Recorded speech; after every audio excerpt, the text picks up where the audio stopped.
that I may know him, wounded for our transgressions. Surely he had borne our griefs and carried our sorrows, yet we did esteem him stricken, smitten of God, and afflicted. But he was wounded for our transgressions, he was bruised for our iniquities. The chastisement of our peace was upon him, and with his stripes we are healed. Isaiah 53, verse 4 and 5. The sincere Christian may indeed grieve as he sees the havoc sin has wrought, but only in a limited sense can the human agent comprehend the sadness of Christ as he looks upon sin as it exists in the human heart. From the light of his exalted purity, the world's Redeemer could see that the maladies from which the human family were suffering were brought upon them by transgression of the law of God. Every case of suffering he could trace back to its cause. He read the sad and awful history of the final end of unrepentant sinners. He knew that he alone could rescue them from the pit into which they have fallen. He alone could place their feet in the right path.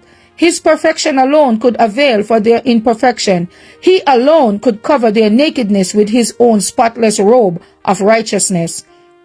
Christ wanted all. He could not endure that one should be lost. Oh, if the human family could only see the results of sin in the transgression and violence and crime that exists in the world.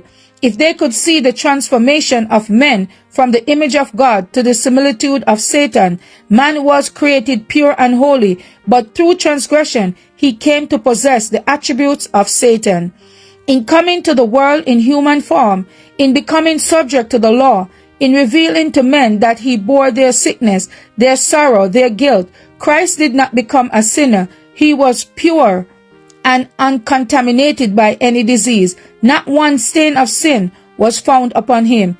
He stood before the world, the spotless Lamb of God. When suffering humanity pressed upon him, he who was in the health of perfect manhood was as one afflicted with them.